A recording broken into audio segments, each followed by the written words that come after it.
जो आतंक फैलाता है उसको आतंकवादी तो कहा जाएगा। अब वो सरकार से स्पॉन्सर्ड आतंकवाद है या गैर सरकारी आतंकवाद है, सिर्फ फर्क इस बात का है। मैं इसमें नहीं पढ़ना चाहती कि कौन किसको क्या कह रहा है, लेकिन फ़र्क ये है कि ये सेलेक्टिव रिपोर्टिंग क्यों हो रही है। क्या वाकई इज़राइल भारत का इतना कोई करीबी दोस्त है? क्या इज़राइल नेपाल है?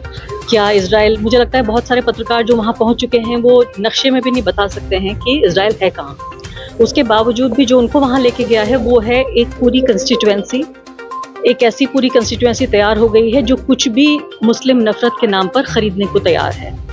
ये लोग वहाँ पर गए हैं ये बताने के लिए, दिखाने के लिए कि स्टूडियो से नफरत फैलाना काफ़ी नहीं था। इसके लिए हम बाकायदा टिकट ख़रीद के जा सकते हैं।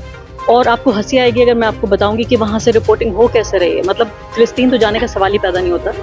इज़राइल में भी एक होटल में ये लोग रुके हुए हैं, होटल से ही अंदर से पीस टू कैमरा करते हैं, आप लोग जानते हैं अच्छे तरीके से, वहीं से रिपोर्टिंग करते हैं। यानी कि जो आप स्टूडियो में आराम से कर सकते थे वो चीज़ इजरायली अधिकारी सोशल मीडिया के ज़रिए और अपनी प्रेस कॉन्फ्रेंसेस के ज़रिए सारी सूचनाएं वैसे ही दे देते हैं। वहाँ आके उस होटल में भारतीय पत्रकारों को कोई एक्सक्लूसिव इन्फॉर्मेशन नहीं दी जा रही है, लेकिन वहाँ पर एक होटल में बंद होकर सिर्फ ये कहने के लिए कि हम यहाँ पर मौजूद हैं ताकि नफरत फैलाई जा सके। 2024 के चुनाव के मद्देनज़र ये लोग उम्मीद कर रहे हैं कि ये लंबा देखिए खींचने वाला है ये पूरा झगड़ा।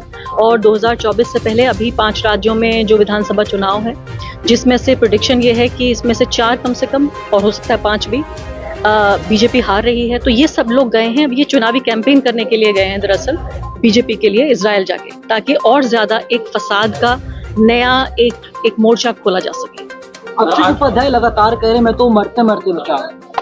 अब मैं इंडिविजुअल जर्नलिस्ट पे कमेंट्री नहीं कर सकती हूँ, लेकिन आपको पता है कि युद्ध की रिपोर्टिंग है तो फिर आप बचेंगे भी। कल मैं एक देख रही थी, बड़ा हास्यास्पद वीडियो था जिसमें एक भारत का ही पत्रकार था, एक इन्हीं टीवी चैनल में से एक, और पीछे जो जोर जोर से बोल रहा था तो उसको इजरायली फौजी को से बताना पड़ा कि तुम जहाँ हो वो तुम्हारा स्टूडियो नहीं है, खामोश हो जाओ, यहाँ युद्ध चल रहा है। मैम, कुछ लोग इसको आतंकवाद की लड़ाई बता रहे हैं, कुछ लोग इसको आज़ादी की लड़ाई बता रहे हैं, आप कैसे देख रहे हैं? देखिए, पूरे तौर पे मैं कहती हूँ कि इसका जो टूल है वो अलग हो सकता है, लेकिन आज जो हमास ने किया वो एक बहस हो सकती है कि ऐसा करना चाहिए था। क्या जो फ़िलिस्तीन की आज़ादी का पूरा मुद्दा है, क्या उसे फ़ायदा पहुँचाया या नुकसान पहुँचाया? लेकिन ये नहीं भूल जाना चाहिए कि ये पूरी जो लड़ाई है ये 23 लाख फ़िलिस्तीनियों की लड़ाई है, ये कुछ 100 और कुछ हज़ार हमास की लड़ाई नहीं है।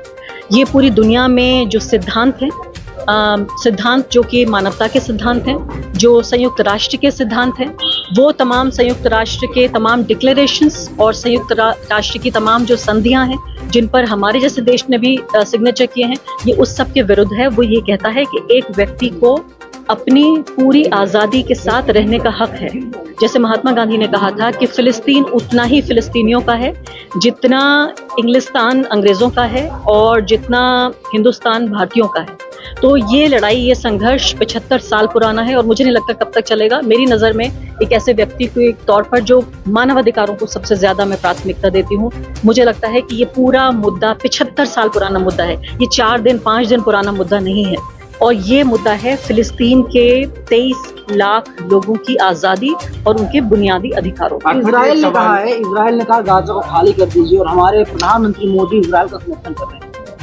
प्रधानमंत्री मोदी ने ज़रूर ट्वीट किया है कि वो इजराइल का समर्थन कर रहे हैं, लेकिन आप विदेश मंत्रालय का वो पढ़िए जो उन्होंने स्टेटमेंट जारी किया है, जिसमें कहा है कि फ़िलिस्तीन को अपने लिए पूरा अधिकार है।